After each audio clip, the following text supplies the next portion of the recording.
Gilles Gravel et son assureur, le Fonds d'assurance responsabilité professionnelle du Barreau du Québec, les défendeurs. 2. Contexte historique et faits saillants. Les polices d'assurance. Le litige porte sur 3 polices d'assurance vie totalisant environ 1 million de dollars, souscrites sur la vie de votre ex-épouse, feu Madame Françoise Masson.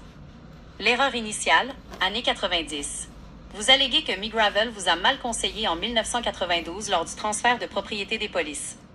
Au lieu de vous recommander d'en être le titulaire, ce qui vous aurait donné le contrôle total, il vous a laissé croire que le statut de bénéficiaire irrévocable suffisait à vous protéger, même en cas de divorce. Le divorce et ses conséquences. Lors du divorce en 1995 à 1996, les ententes prévoyaient que vous restiez bénéficiaire. Or, selon le droit québécois, un divorce rend normalement caduque la désignation d'un conjoint comme bénéficiaire, un point crucial que l'avocat aurait omis de vous mentionner. 3. La découverte de la faute, 2010 à 2016. L'illusion, 2010. Au décès de Mme Masson en 2010, McGravel a envoyé une mise en demeure à la financière Manuvie pour réclamer les fonds. Vous soutenez que cette action était une façade, destinée à vous faire croire que votre dossier était en règle et à cacher ses propres erreurs passées. Le conflit et l'enquête du barreau. Suite à des réclamations concurrentes, les filles La Fortune, les fonds ont été gelés. L'enquête du syndic du barreau a révélé des contradictions dans les explications de McGravel. Celui-ci niant parfois vous avoir représenté malgré des preuves contraires. Lettres de 1996 et 2010. Le tournant de 2016. Ce n'est qu'en janvier 2016, après avoir consulté de nouveaux procureurs, que vous avez compris l'étendue de la faute professionnelle et la raison pour laquelle vous aviez perdu vos droits sur les polices. 4. Les reproches formulés contre McGravel. Manquement au devoir de conseil. Défaut de vous avoir fait titulaire des polices. Conflit d'intérêts. Agissement favorisant d'autres parties ou ses propres intérêts. Dissimulation. Tentative d'éluder sa responsabilité auprès de vous et du syndic. Manque de diligence. Omission répétée dans la gestion et la transmission des documents essentiels. 5. Réclamation financière, le petitum. Vous demandez au tribunal de condamner solidairement les défendeurs à vous verser un total en capital de 1 138 484 85 cents, se déclinant comme suit. 975 000 pour la perte de la valeur des 3 polices d'assurance. Environ 13 484 pour divers montants et frais spécifiés. 75 000 pour dommages moraux, stress, inconvénients, perte de jouissance de la vie. 75 000 pour dommages-intérêts punitifs. Le tout avec les intérêts au taux légal et l'indemnité additionnelle depuis l'assignation, ainsi que le remboursement des frais de justice, dépend. Conclusion du dossier. Le dossier repose sur la preuve que vous avez été maintenu dans l'ignorance de la faute professionnelle de votre avocat pendant plus de 20 ans, et que cette négligence vous a directement privé d'un héritage de près d'1 million de dollars auquel vous aviez droit selon vos ententes de divorce.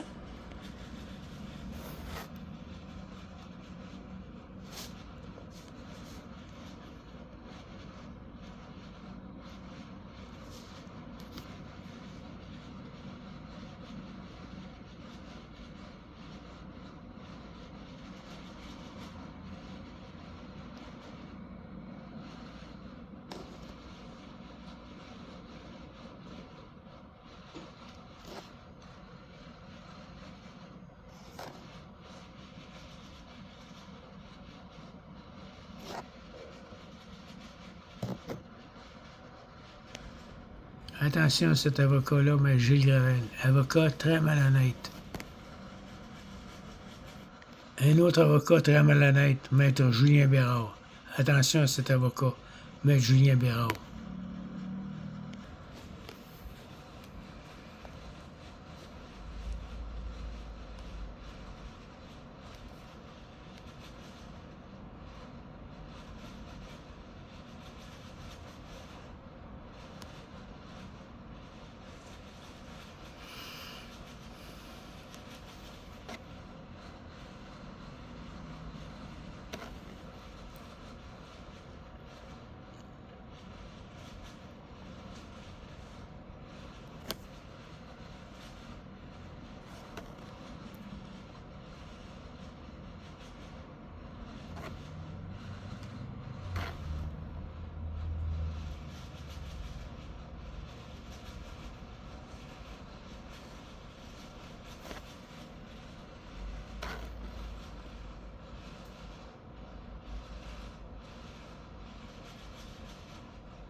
Ce bureau d'avocats, 82 avocats dans le bureau qui représentent le Fonds d'indemnisation professionnelle du barreau du Québec.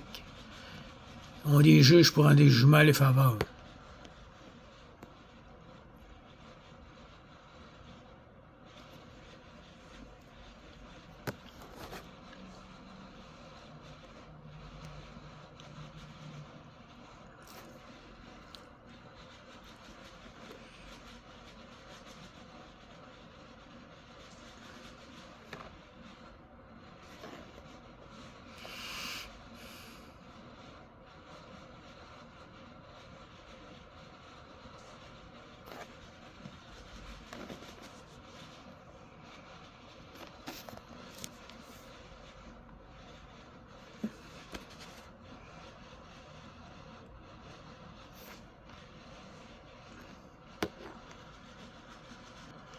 Maître Marika Deauville, qui représentait le Fonds d'indemnisation du barreau du Québec.